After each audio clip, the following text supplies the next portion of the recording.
Boa tarde a todos. Vamos dar início aí ao nosso encontro síncrono, dia 30 de outubro, às 14h09. Boa tarde a todos que estão presentes aí, pessoal que cumprimentou no chat, para quem eu não falei ainda. Bom, eu vou começar dando alguns avisos antes de passar para o conteúdo propriamente dito. A gente fez uma alteração no cronograma, então até hoje estava tudo conforme estava previsto até mais de um mês atrás.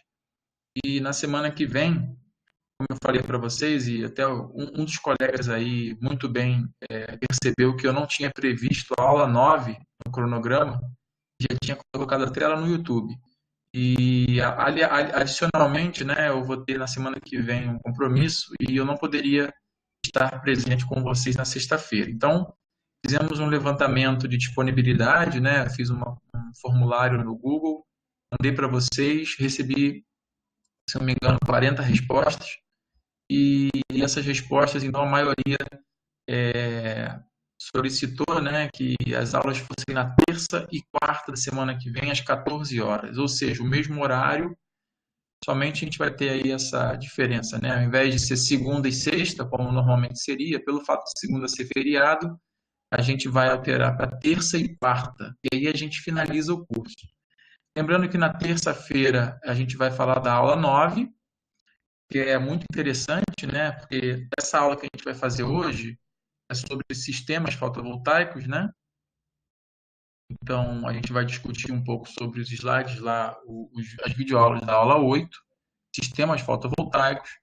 E na terça-feira, então, falar sobre a aula 9, que é um estudo de caso específico para o Brasil, né? Vai analisar um artigo lá do grupo da Universidade Federal de Santa Catarina, e vamos discutir vários aspectos que influenciam o sistema fotovoltaico especial no Brasil. E na quarta-feira, então, a gente finaliza o curso resolvendo, né, a lista 3.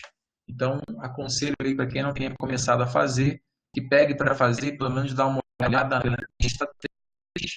Na quarta-feira, vou passá-la aqui com vocês. Espero que alguns de vocês, ou todos, se possível, tenham feito. Principalmente o pessoal da aplicação aí que está mais preocupado, interessado com sistemas, essa é a hora de dar uma olhadinha e tentar fazer os exercícios para fixar o conteúdo, viu? Então, na quarta-feira a gente faz isso e finaliza o curso. Até lá eu devo lançar para vocês um questionário para fazer uma avaliação do curso, da metodologia, e peço que, se possível, todos preencham para que eu possa melhorar o curso para as próximas edições, entender o que está certo, entender o que está errado, o que gostaram, o que não gostaram. Muito bem, então, tendo feito os avisos iniciais, se ninguém tem nada para falar a respeito disso, especificamente aí do cronograma, das avaliações, quer dizer, a avaliação, essa lista a gente sabe que não é uma avaliação, né? Não está valendo ponto, né? Mas é sempre bom que façam para estarem em dia aí com a parte de exercício. Alguém quer comentar alguma coisa em relação a isso?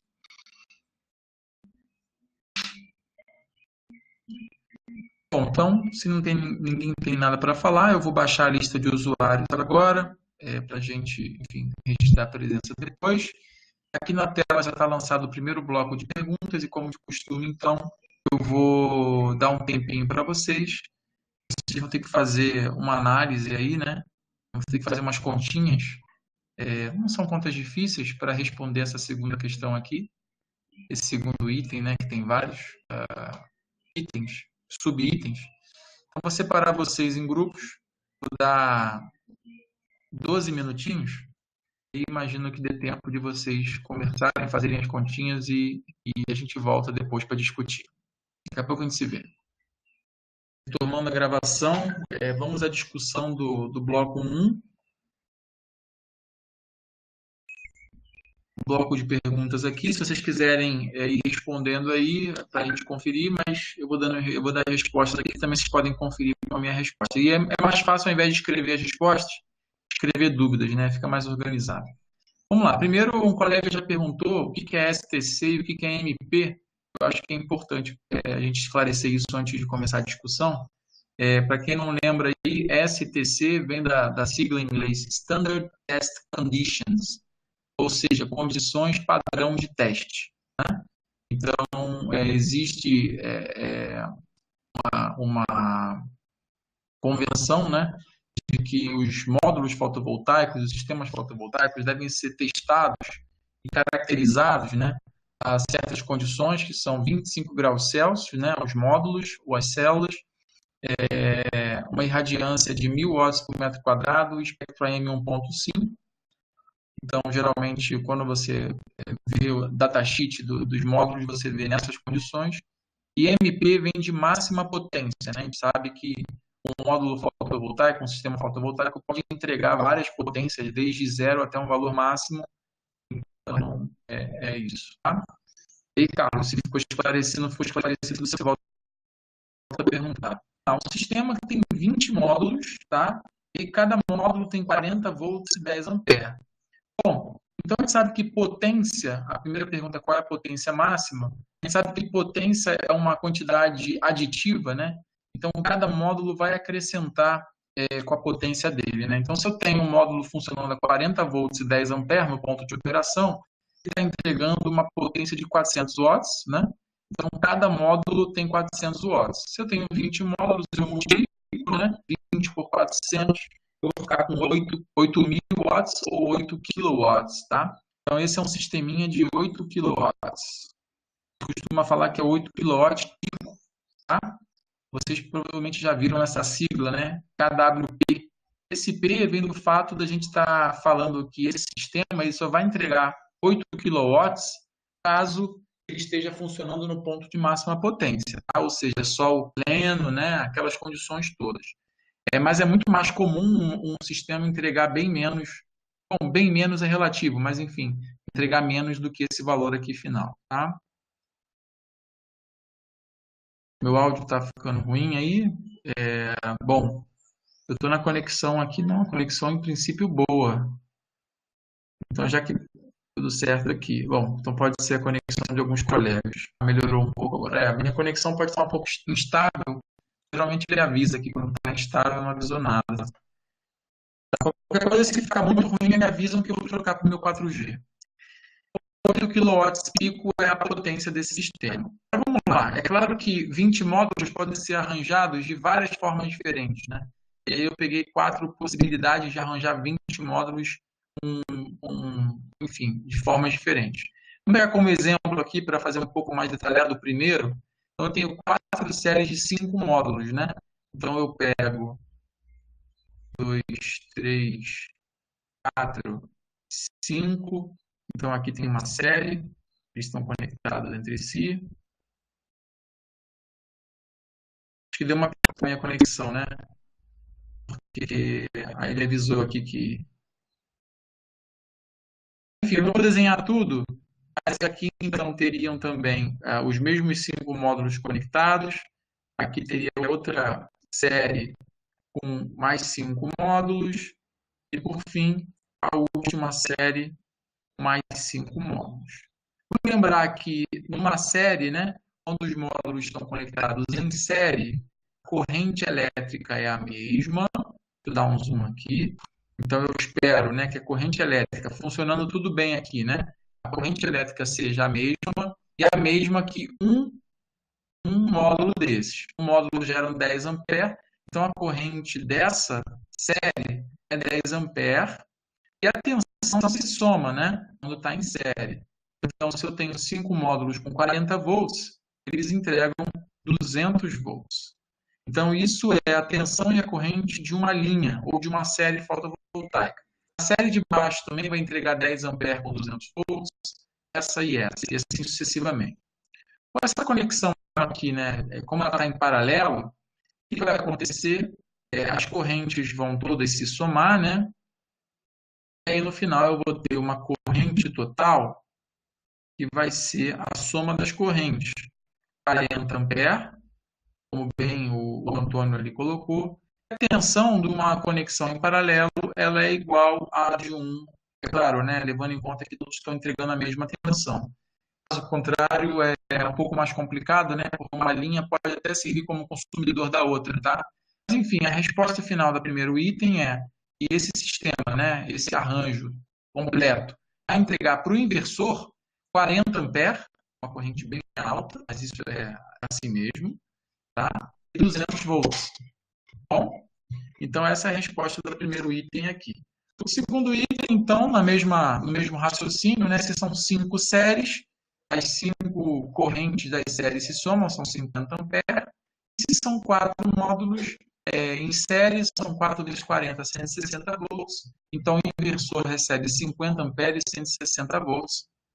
Nesse caso aqui, eu tenho duas séries, uma corrente menor, 20 amperes, 10 módulos, 400 volts.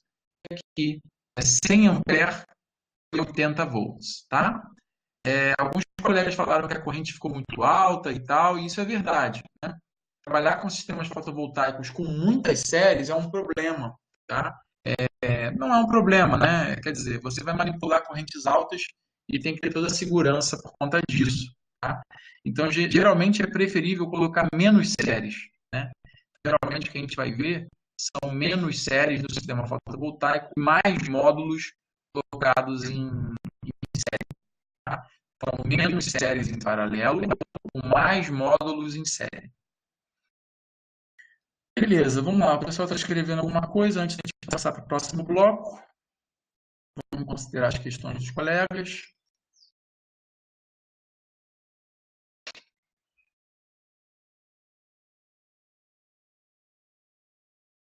E aí, né, gente, os inversores você tem que sempre escolher o inversor apropriado para estar dentro da faixa de corrente e tensão que você está gerando com o sistema. Então, a gente acabou de ver um exemplo de você ter muitos módulos e ter conectar de 4 formas diferentes.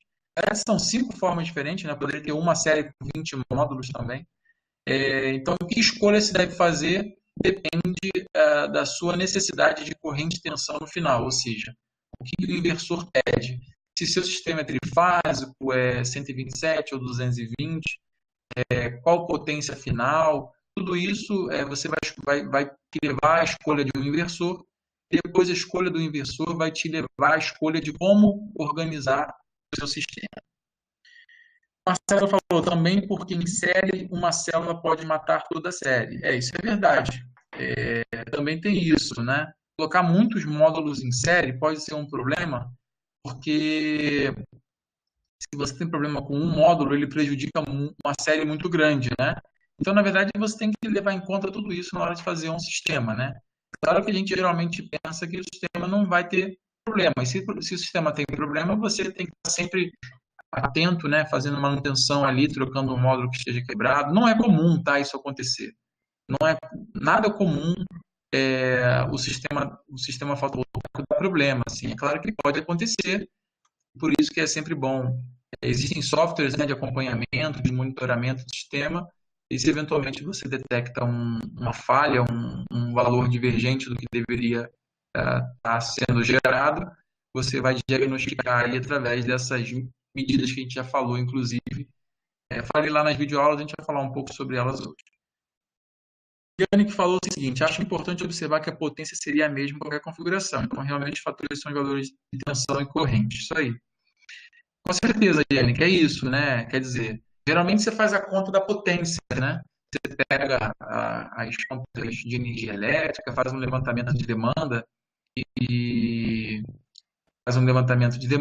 você se baseia, né? Depois, no final, que potência você precisa ter para gerar a quantidade de energia suficiente para abastecer a sua demanda no mês. A partir da potência que você tem, você escolhe os módulos, né? Então você vai escolher um módulo com determinada potência, vai dividir pela potência total, ao contrário, né? E aí você sabe quantos módulos você vai ter e como arranjar vai depender do seu inversor, como eu tenho falado. Então, a Isabel falou que caso ela caia é porque acabou a luz, então tem que botar uma energia solar aí off-grid. A gente já discutiu que o sistema on-grid, né? Mesmo que a rede distribuidora elétrica, a rede de distribuição elétrica, ela caia, é bem provável que o sistema fotovoltaico também caia, né?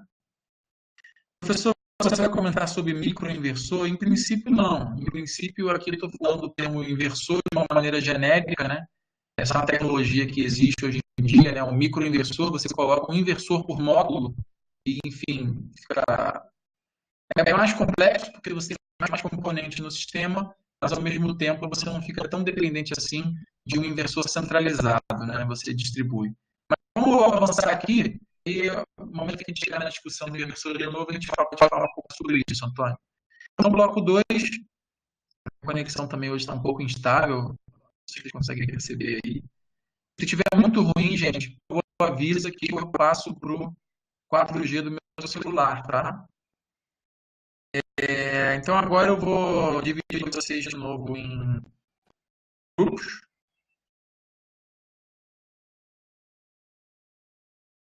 Bom, então eu vou passar para o 4G e a próxima discussão deve melhorar. Então eu vou dividir vocês e na próxima, quando a gente se encontrar de novo, deve estar melhor.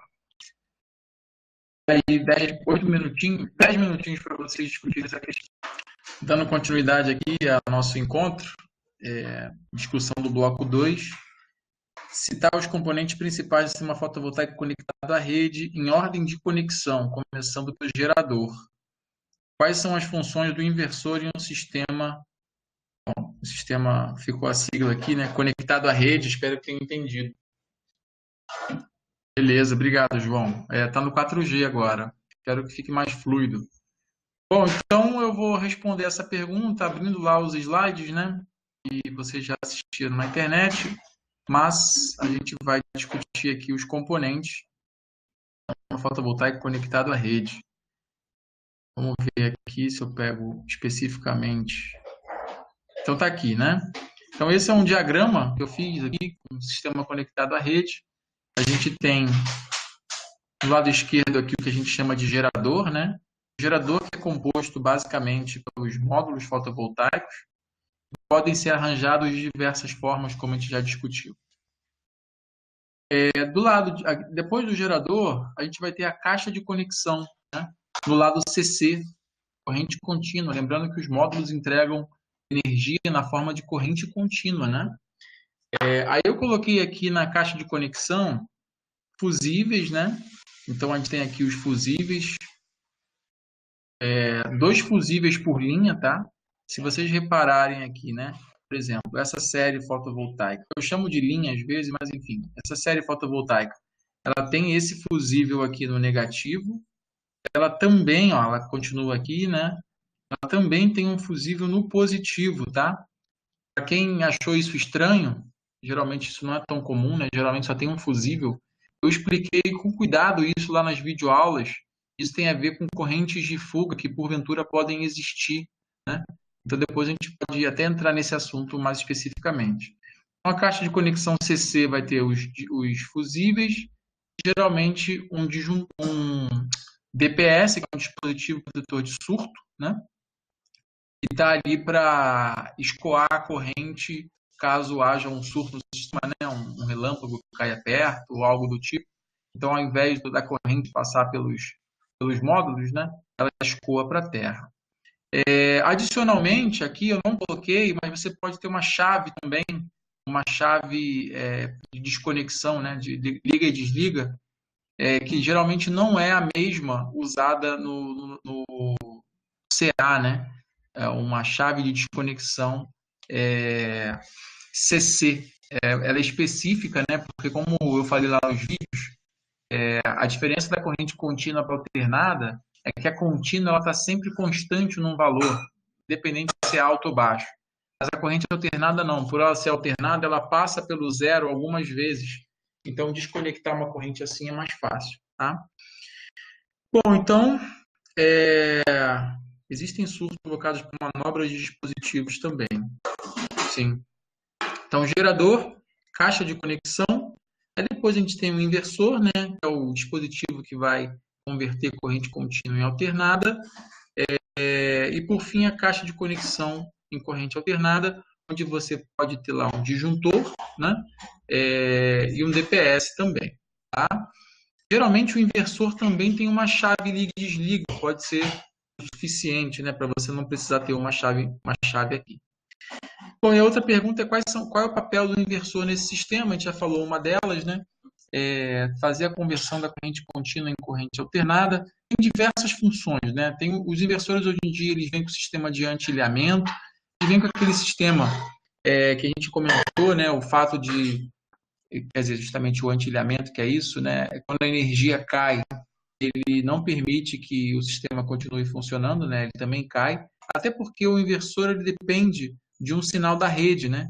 Então, o inversor no sistema conectado à rede, ele está recebendo aqui da rede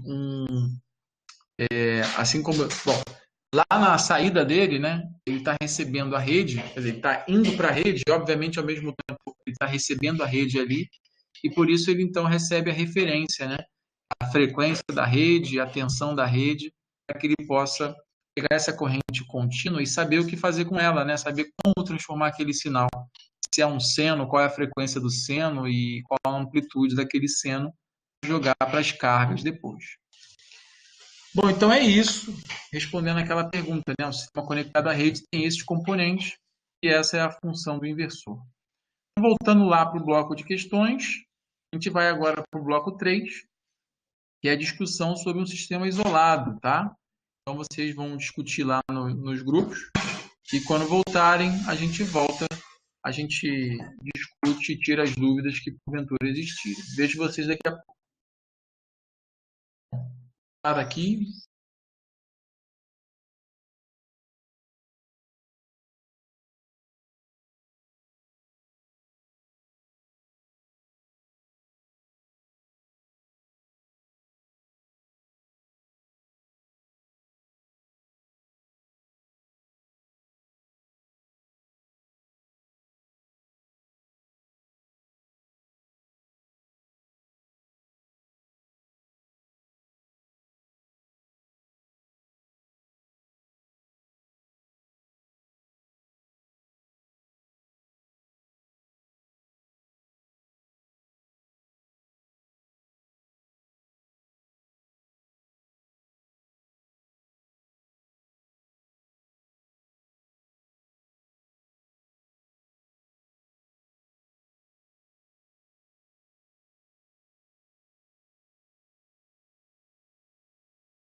Oi, gente, voltei aqui. Eu vou ficar sem câmera, tá? A conexão tá horrível aqui, deu pra perceber, né? Mesmo no 4G.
Alô.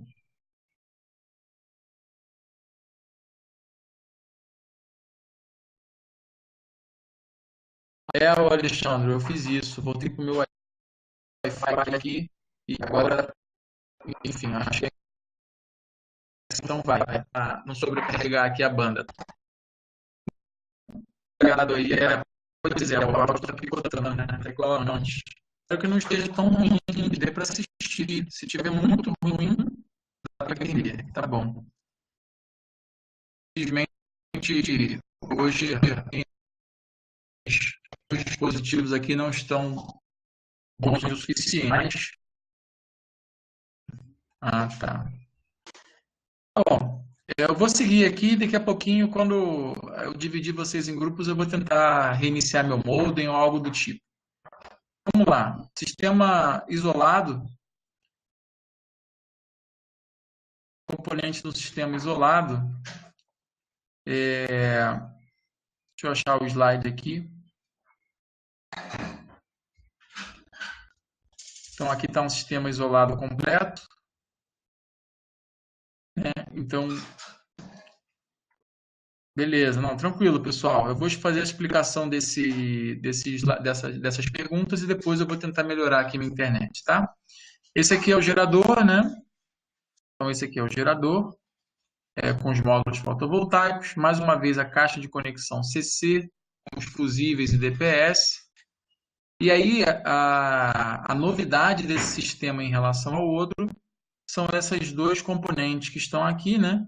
O controlador de carga e as baterias, né? Já que não tem a rede, você precisa de uma forma para gerar não, né? Suprir a demanda da residência à noite, e aí as baterias cumprem esse papel, né? Então, você tem um controlador de carga, baterias, vamos falar um pouco mais sobre o controlador de carga daqui a pouquinho. O inversor que tem a função parecida, né, com o sistema fotovoltaico conectado à rede, converte a corrente contínua em corrente alternada, depois joga para uma caixa de conexão CA e finalmente vai para as cargas, né? Bom, a diferença aqui, né, que eu comentei, tem a ver com esses dois componentes e esse também, né, que não é exatamente a mesma coisa. O controlador de carga, ele está aqui, justamente, o nome está falando, né, para controlar, né, para organizar e, enfim, gerir a carga da bateria, né? Ele está ali justamente para manter a bateria saudável por mais tempo. Então, algumas funções ele tem, né? Ele verifica se o sistema fotovoltaico está dando a atenção suficiente para abastecer a bateria. Então, em condições de sobretensão e subtensão, ele corta o fornecimento de corrente para as baterias. Ele também geralmente tem uma função de controle de temperatura. Então, geralmente tem um termômetro que fica ali no banco de baterias. E aí, se as baterias esquentam muito, ele corta a corrente para as baterias e assim sucessivamente, né? Então, ele está ali no sistema para manter, né, as baterias saudáveis por mais tempo. Tá? Então, eles administram o fluxo de corrente dos módulos para a bateria e também, né, eles evitam o fluxo de corrente da bateria para os módulos à noite. Porque se a gente parar para pensar, enquanto não tiver sol, ela vai estar gerando, isso é como carga, né? Baterias poderiam alimentar o controlador de fluxo. Enfim, agora, né, a última pergunta que ficou faltando o inversor, né, qual é a diferença do inversor da rede para o autônomo? A diferença principal é que o inversor autônomo não está recebendo o sinal da rede, né? Ele mesmo tem que gerar o chaveamento, a modulação corrente alternada. É referência da rede, sabe da amplitude final, mas esse aqui não, esse aqui está completamente isolado, né? Ele não tem essa referência. Ele gera vários modelos de inversor off-grid, inversor que gera uma onda que chama de onda modificada, que pode ser, por exemplo, uma onda quadrada, uma onda triangular. Tomar cuidado, porque esse tipo de inversão modificada serve, por exemplo, para funcionar. saber a carga que você tem para poder escolher o inversor off-grid corretamente. Tá bom? Então é isso que eu tinha para falar. Se tiver alguma dúvida, vocês perguntam aí.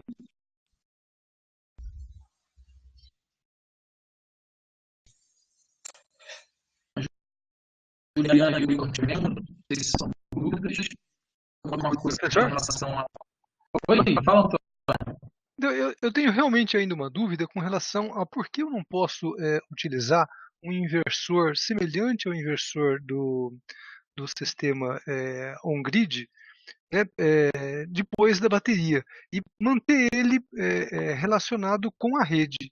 Eu, é, eu compreendo que eu vou ter uma carga depois advinda da bateria, caso a rede caia e alguém precisa da manutenção, mas quando a rede cai, o inversor do sistema on-grid não desliga todo o sistema. Ele não poderia ser utilizado aí também para desligar o sistema, por exemplo, das baterias? Oi, Antônio, não, a sua questão é relevante. Na verdade, tecnicamente é possível sim, Antônio. A questão toda é que não é permitido hoje. É só um problema de legislação, não é um problema técnico. Isso aí, de legislação. Tecnicamente é fácil resolver esse problema. Inclusive, até mesmo quando a gente olha esses sistemas a diesel, né, sistemas de backup a diesel, eles mesmos têm essa chave automática que quando cai a energia, ele mesmo migra para o gerador a diesel automaticamente. Então, tecnicamente é possível, sim. Tá certo, obrigado. Essa basicamente essa é a minha dúvida. Obrigado. Tranquilo. Oi, Adriana, tudo bem? Avisado aí. Vou fazer o download da lista aqui agora, para te contemplar. Tranquilo. Igor, daqui a uns anos, o 5G funcionará de fato no Brasil, aí fica melhor. Eu não entendi muito bem, Igor, a relação do 5G. Tá, desculpa. Foi mal. Estava falando desse beleza, gente. Então, vamos voltar aqui 15 minutos, vamos para o próximo bloco de perguntas. Bloco 4. O slide que ainda não abriu. Não sei se na tela de vocês já foi. Para carregar.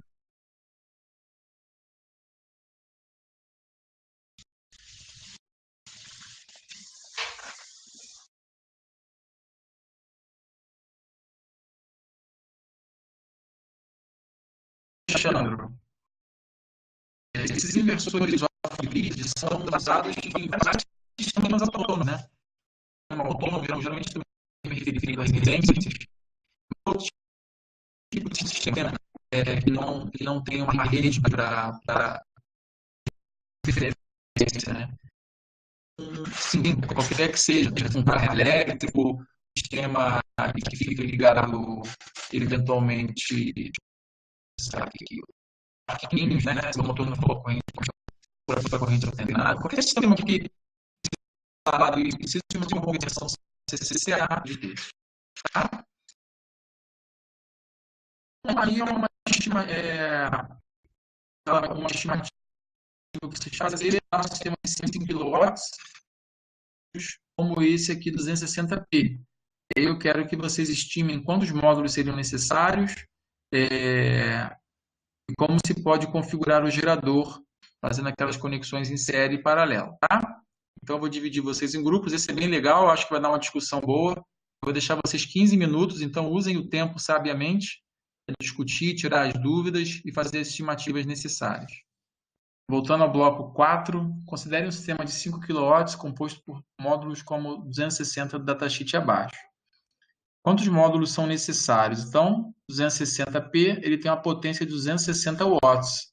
Então, se eu quero abastecer 5.000 watts, né, que são 5 kilowatts, por 260 watts por módulo, então isso vai dar 5.000 dividido por 260, vai dar 19,23. Obviamente não tem como quebrar o módulo, então a gente vai ter que estimar para cima, né? 20 módulos, tá? Então, 20 módulos 260p. para abastecer esse sistema com 5 quilowatts. Supondo que vá ser usado um inversor com janela de entrada de tensão de 145 a 530 para o MPPT. Como se pode configurar o gerador? Bom, então são 20 módulos, né? E aí a gente vai ver aqui no MPPT, que é o tracker, né, que mapeia o ponto de máxima potência. Isso, considerando as perdas também. Aí, ó, ele entrega 30 volts, vamos arredondar, tá? 30 volts e 8,5 ampere, né? Então, se ele entrega 30 volts, a gente pega aqui a janela do inversor. Por exemplo, se eu tiver 10 módulos por série, né? Se eu tiver 10 módulos por série, ou seja, fizer duas séries de 10, essa série vai ter 304 volts. 304 volts está dentro da janela aqui do MPPT do inversor. Então não tem problema, né?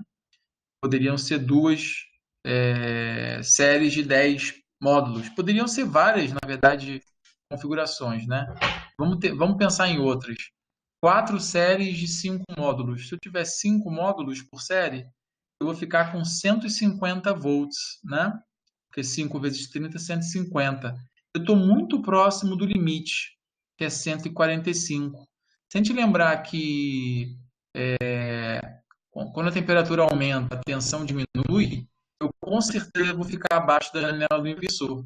Então, 4 séries de 5 módulos não é recomendado para esse sistema com a escolha desse inversor, tá? 5 séries de 4 módulos também não, porque 4 módulos vezes 30 vão dar 120 volts, você não está dentro da janela do inversor, e assim sucessivamente. Ou seja, a escolha ideal seria duas séries de 10 módulos. Uma série de 10 módulos, desculpa, uma série de 20 módulos daria uma tensão de 600 volts, que ultrapassa o valor máximo, também não dá. Então, teriam que ser duas séries de 10 módulos. Aí a Samantha falou 3 séries de 5 módulos. Aí, Samantha, são só 15 módulos, né? 15 módulos de 260 watts, se você multiplicar 15 por 260, vai dar 3.900. Ou seja, só tem 3,9 quilowatts no seu sistema. E a gente quer atingir uma potência de 5 kg. Tá, Samantha? O José falou, vai depender do espaço onde será instalado. Aí, José, a escolha do módulo, sim, porque aqui no caso, se eu escolher esse módulo 260p, não tem jeito, eu vou ter que colocar 20 módulos. Se eu não tiver espaço para colocar tudo isso, aí eu vou ter que escolher um módulo mais potente, tá? Aí, por exemplo, pegando módulos de 400 watts, que já existem, né? Se eu pegar 5 quilowatts e dividir por 400, aí eu vou ter que usar só 13 módulos, ou seja, já diminui a área que eu vou ter que botar no telhado. Então, José, se o problema for espaço, for área, aí eu tenho que escolher outro tipo de módulo, tá? A Samantha falou que levou isso aí, Samantha, tranquilo. Beleza, então vamos seguir adiante. Professor, Alexandre. nesse caso, então, seria indicado um inversor que tivesse a tensão máxima mais próxima de 375, sei lá, um de 400, e com a tensão mínima um pouco mais baixa para MPPT? Então, essa janela que está aqui, qualquer valor que você atinja dentro dessa janela está tudo bem. Então, eu não preciso diminuir essa tensão máxima. Com 20 módulos, duas séries de 10, a série de 10 leva a 300 volts. Não tem problema, porque ele está dentro da janela. Eu não entendi muito bem a sua pergunta. Não, eu digo assim, é porque essa tensão, né, VDMP, se eu não me engano, é em STC. Isso, Mas geralmente o módulo ele opera uma tensão um pouco mais baixa, pode ter uma nuvem, uma isso. sombra, e ele é mais propenso a cair essa tensão do que passar dos 530, entendeu? Isso. Aí, no caso, seria mais indicado um inversor com uma tensão mínima, esse 145 aí um pouco menor, tipo 70. Ah, entendi. Olha, aí você pode escolher dependendo de como você quer fazer a sua montagem. Como eu falei aqui, fazer duas séries de 10 atende o inversor, atende a potência, então estaria tranquilo. Agora, caso seja um problema, você queira escolher fazer um arranjo diferente, aí provavelmente você pode escolher um outro inversor. Só que um inversor com uma tensão tão baixa como você falou, 70 volts, muito dificilmente ele vai atingir a tensão de operação da rede, né? Porque a janela de tensão do inversor tem a ver com que tensão ele vai entregar para a rede, tá? Se é 127, se é 220. Então, isso tem um pouco a ver. Então, cada inversor vai ter uma janela diferente para a operação final, tá? Ok.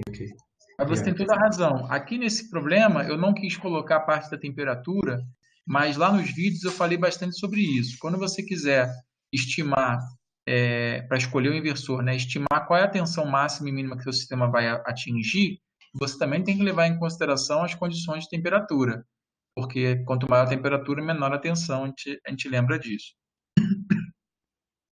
O Fábio perguntou, a quantidade de módulos nas séries tem que ter sempre iguais? Tem que ser sempre iguais? Fábio, em princípio, o ideal é que as séries sejam iguais e entreguem a mesma tensão para o inversor, tá? Porque aí você não precisa ficar se preocupando muito com descasamento. Você até pode montar séries descasadas. Quando a gente fala de descasamento, a gente está pensando em tentar entregar para o inversor, cada série, a mesma corrente, a mesma tensão. Claro que isso na prática é impossível, né? E aí você pode também criar mecanismos para proteger o seu sistema desse descasamento. Por exemplo, colocando diodos de bloqueio, em cada série um diodo de bloqueio para evitar corrente contrária. Mas, respondendo objetivamente sua pergunta, idealmente, a gente vai tentar fazer séries iguais para evitar o descasamento, tá? Beleza, vamos ver. Ele está escrevendo, vamos ver se ele está satisfeito. Ah, beleza. Então, vamos lá que nosso tempo está acabando. Eu tenho duas questões, dois blocos ainda. Um sobre imagem térmica, tá? Então, vocês vão analisar essas termografias. E depois, se der tempo, vamos falar de eletroluminescência. Se não der tempo, tudo bem. A gente fica só na termografia. Vou dividir vocês em grupos. Então, vou dar para vocês um pouco menos de tempo. Vou dar 8 minutos para ver se a gente consegue discutir as duas coisas e não extrapolar muito tempo no final. Valeu, vamos lá. Então, voltando aqui ao bloco 5, já baixei a lista de participantes. Quem tiver que sair agora, que deu às 16 horas, pode ficar à vontade. Lembrando que falta só esse bloco, que a gente deve levar pouco tempo para discutir. E depois, o último bloco, vamos ver se o pessoal vai querer discutir ou não, porque vai avançar um pouquinho mais das 4 horas e falando sobre eletroluminescência. Vamos lá. A partir das termografias, que problemas podem estar acontecendo nos geradores fotovoltaicos? Então, percebam que a figura da esquerda e essa do centro, a gente consegue ver que eu tenho módulos fotovoltaicos que estão mais quentes, né? Vou desenhar de outra cor aqui na tela. Os módulos estão mais quentes, né, do que os outros, esses aqui de baixo. E eles estão mais quentes de forma homogênea, né? Então, o Alexandre até brincou ali, ele entrou no tema aqui. E eu falei lá nos vídeos, né, que é bem típico de módulos que estão desconectados e expostos ao sol, eles esquentarem de forma homogênea, tá? E esse aquecimento tem a ver com a dinâmica de elétrons, né, e buracos dentro do dispositivo. A gente sabe que quando eles estão abertos, eles estão em VOC. Em VOC, como não tem corrente, todos os portadores que são gerados pelo Sol têm que recombinar. E essa recombinação pode ser tanto radiativa quanto não radiativa, e ela gera calor, né? A não radiativa gera calor. Então, os módulos aqui dessa figura da esquerda, esses que estão mais quentes, parecem estar desconectados. Em contrapartida, quando a gente olha um módulo parecido com esse aqui da figura do meio, em que a gente vê algumas células mais quentes de forma inhomogênea, e não é dá para perceber que não é um problema de uma célula ou outra, senão só aquelas células estariam com problema. Aparecem de forma pipocada, vamos dizer assim, nos módulos, né? Esse módulo, quando acontece esse tipo de situação, eles estão...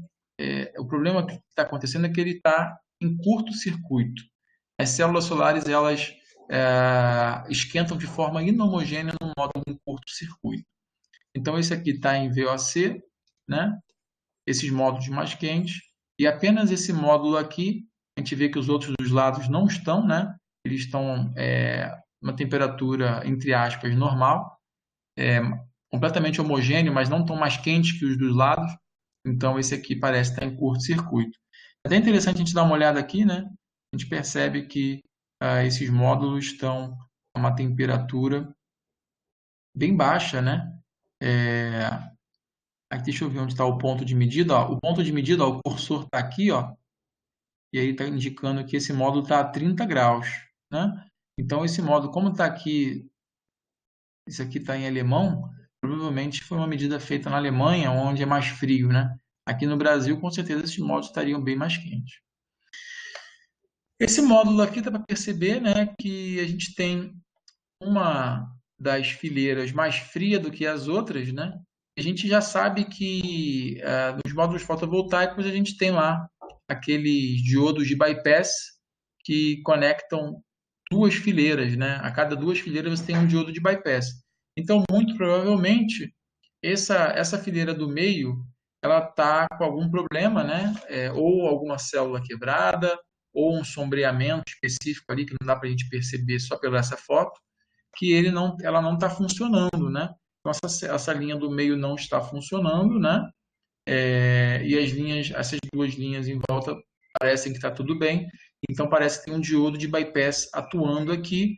E aí até dá para perceber aqui que está mais quente, mas enfim, pode ser só a caixa de junção, não necessariamente só o diodo de bypass, mas pode ser que o diodo de bypass que está atuado esteja fazendo essa caixa de junção esquentar um pouco mais.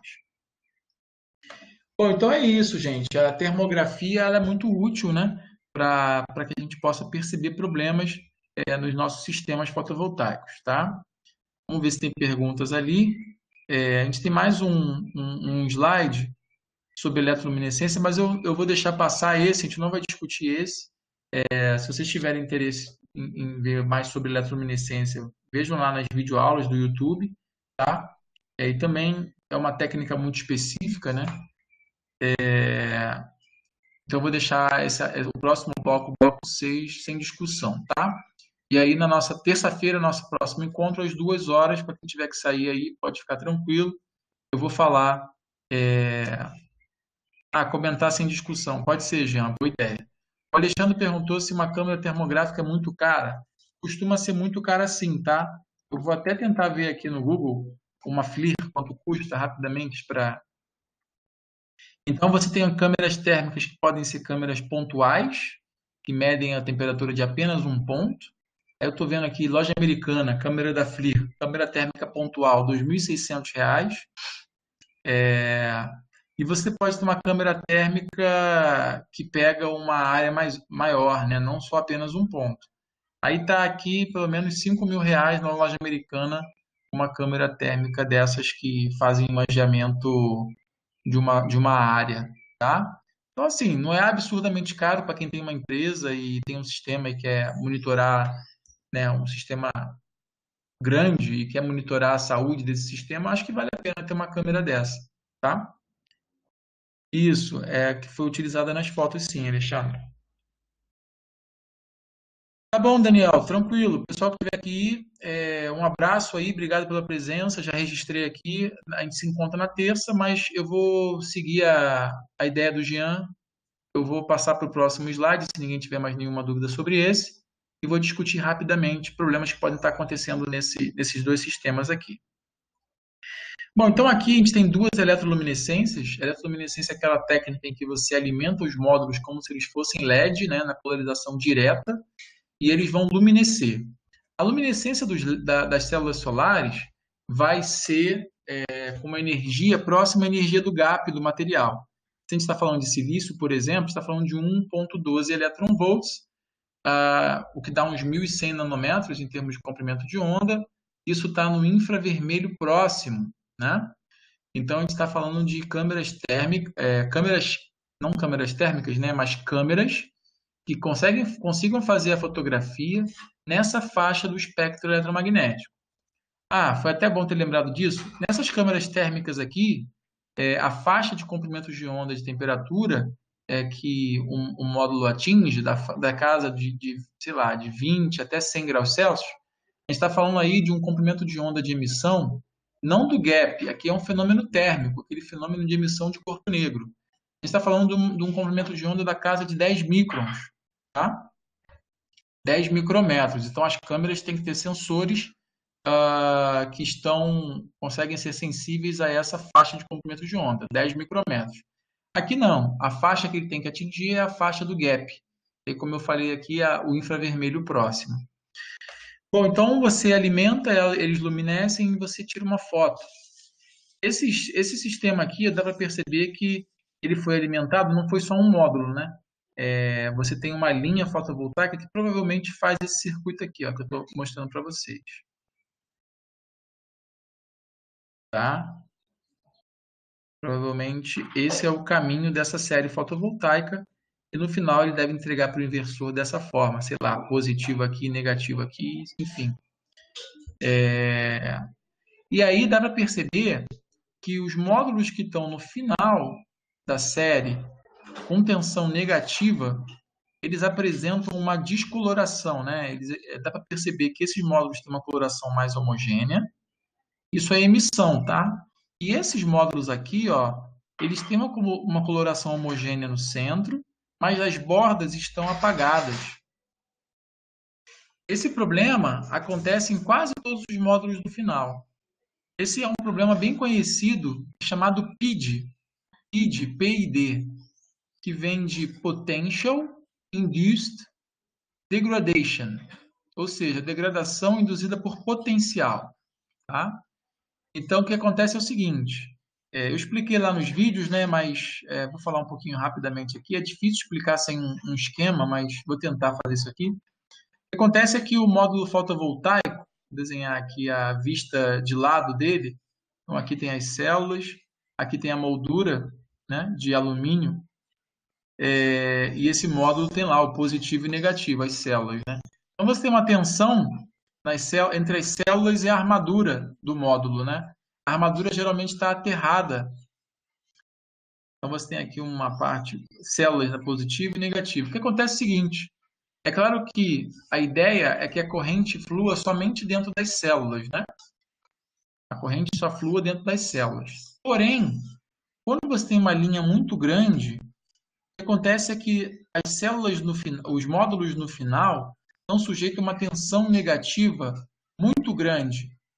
Uma tensão negativa em relação à Terra. O que acontece é o seguinte, os vidros geralmente têm íons positivos, cátions, e aí eles sentem esse potencial negativo, e o vidro, né, que está aqui, vamos colocar aqui o vidro, os íons começam a migrar para dentro das células, tá? E o que acontece? Ela começa a afetar a dopagem, e essas células param de funcionar de forma adequada. Então, vocês podem perceber que o PID, né, essa degradação, acontece principalmente na borda, que é justamente onde tem a moldura de alumínio, né? Onde está aterrado. Então, essa degradação aqui é muito típica de linhas muito grandes como essa, que é o PID. Hoje em dia tem módulos PID-free. Eles fazem o vidro de uma forma que não isenta de íons, mas que tenham menos íons positivos, e aí os módulos sofrem menos com PID, tá? Então, o problema dessa imagem desses módulos é o PID. Nesses módulos aqui, dá para perceber, na verdade, poucos defeitos. Aqui, está até apontado, né? Eu tirei essa foto da internet. Dá para ver uma célula solar especificamente defeituosa. E nesse módulo que está aqui, ó, dá para perceber que eu tenho 4 linhas funcionando e 2 sem funcionar. Né? Então, dá para perceber de cara que tem ou provavelmente um sombreamento ou uma célula quebrada nessas 2 linhas que faz o diodo de bypass atuar e essas células não luminescem. Então, era isso. A análise é essa. Se ninguém tem nenhuma dúvida, quem tiver aí quer sair. Oi, fala, Alexandre. Professor, esse problema, o PID, ele é um problema permanente? Tipo, depois que aconteceu, né, essa questão dos íons do vidro, o módulo ele não volta a funcionar por inteiro como antes? Por exemplo, se eu desfazer essa linha, essa string, e colocar, por exemplo, em paralelo, aí esses módulos que estavam com esse problema, eles voltam ao normal ou depois que acontece ele já fica ruim desse jeito assim?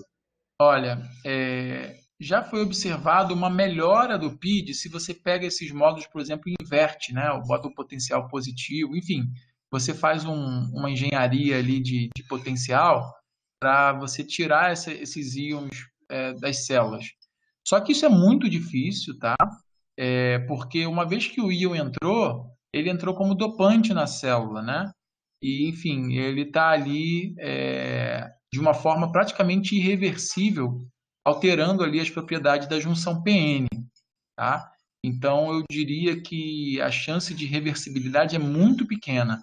Eu, se não me engano, já vi artigos dizendo de reversão pequena do efeito PID, bem pequeno, mas é praticamente irreversível.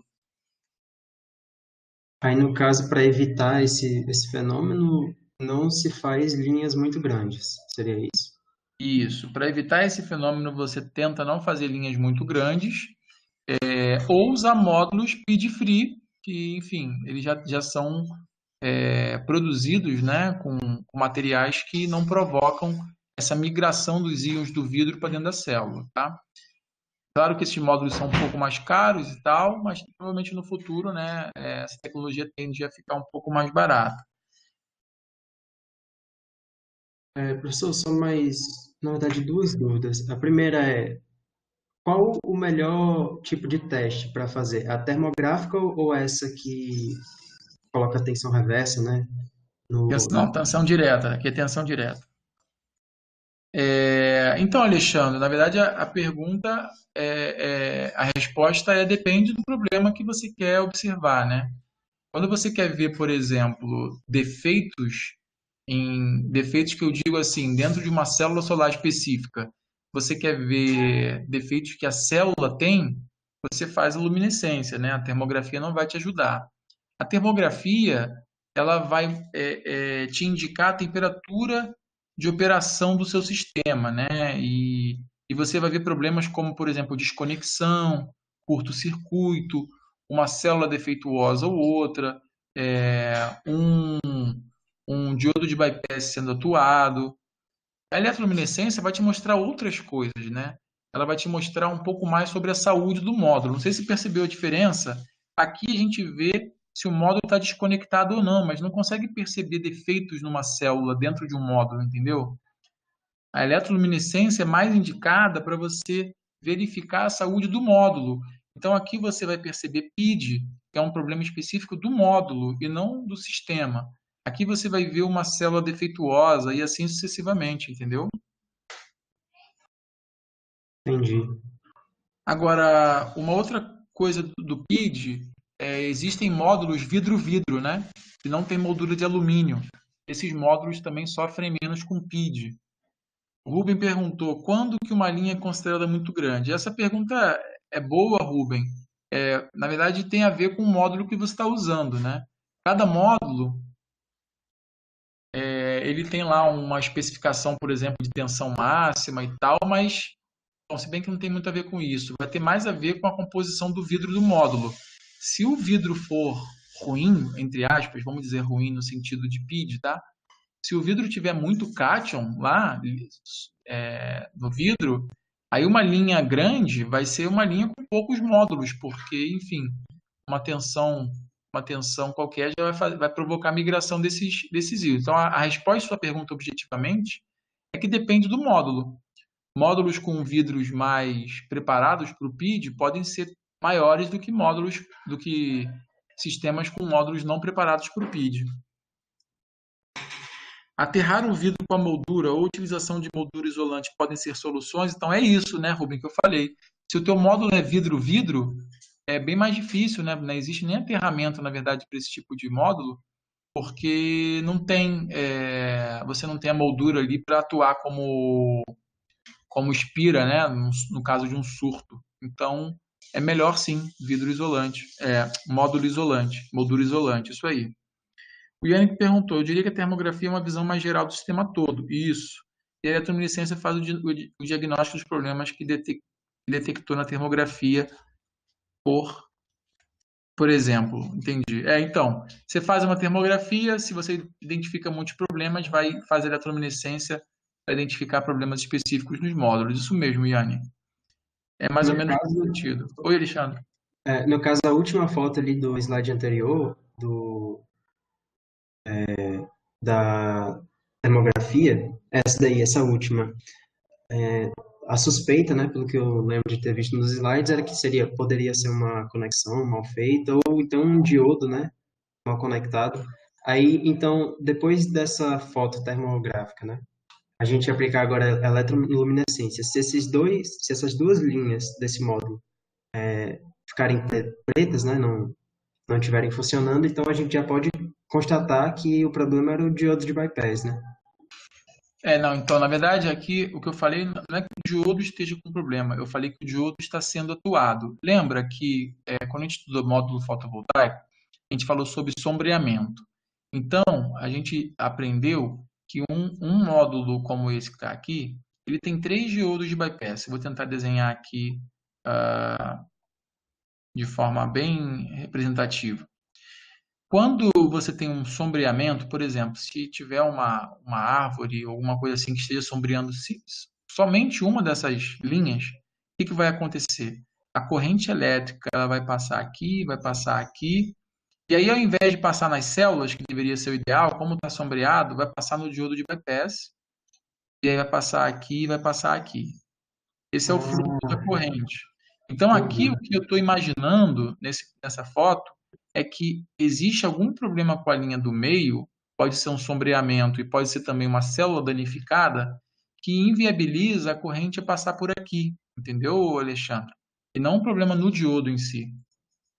Sim, sim.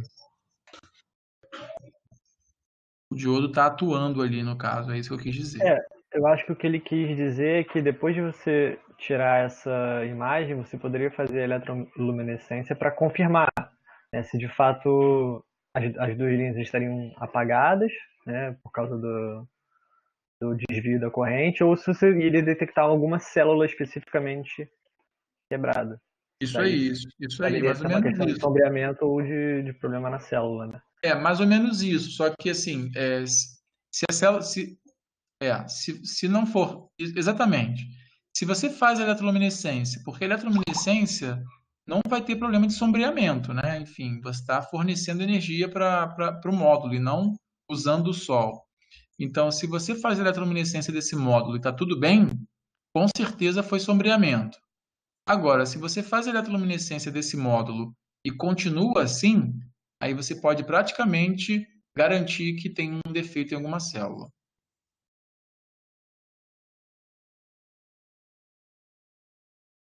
E com um defeito na célula, não tem muito o que fazer, né? Porque o módulo ele é fechado, né? Não tem como, sei lá, trocar uma célula defeituosa e tal. Exatamente, isso aí. Isso mesmo, é praticamente irreversível, né? Aí você tem que fazer as contas.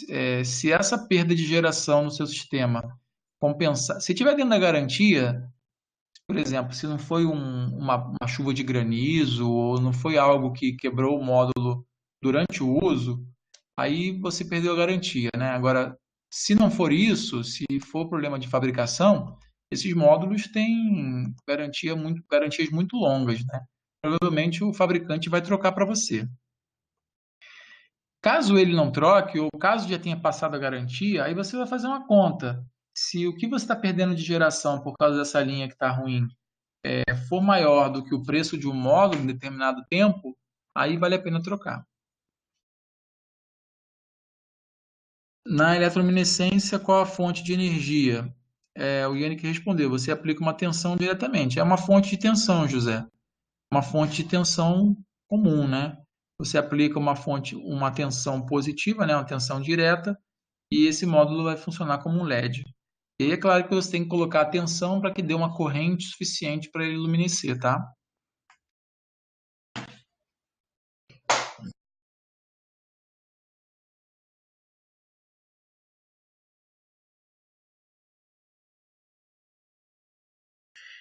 Oi, Adaías. Bem, essa questão do certificado não sou eu que gero, tá? O Cefet vai gerar o certificado.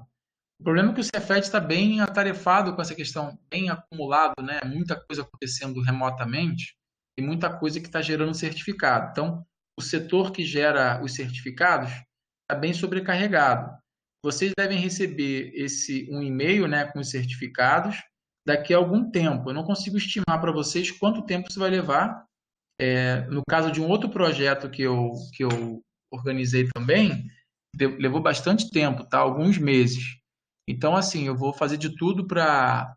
Vou mandar a lista de presença já na semana que vem, assim que acabar a nossa última aula, já vou levantar a presença. Na verdade, eu não vou conseguir mandar, porque eu vou mandar para vocês para confirmar se está tudo certo, quem vai ter direito ao certificado realmente. Aí, na semana seguinte, eu vou mandar essa listagem para o departamento que emite certificados. E aí depende mais deles do que de mim. Eu vou pedir urgência, mas eu não tenho como garantir, tá, Daís? Daniel, deixa eu fazer uma pergunta. Terça e quarta semana que vem, correto? Isso. Eu acho que eu não anotei a hora. 2 horas. 2 horas? Tá ótimo.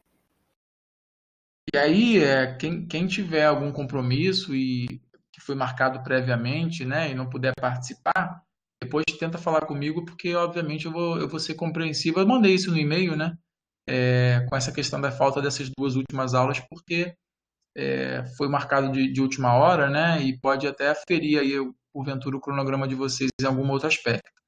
Aí vocês falem comigo depois.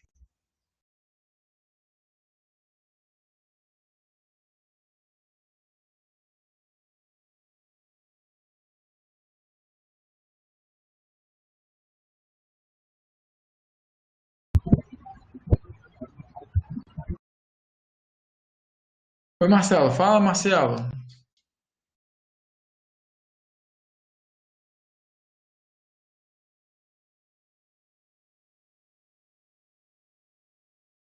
Bom, então eu vou encerrar a gravação. Eu vou encerrar a gravação aqui. A gente pode continuar aqui mais alguns minutinhos, mas eu vou encerrar a gravação para depois botar lá no YouTube. Falou, gente.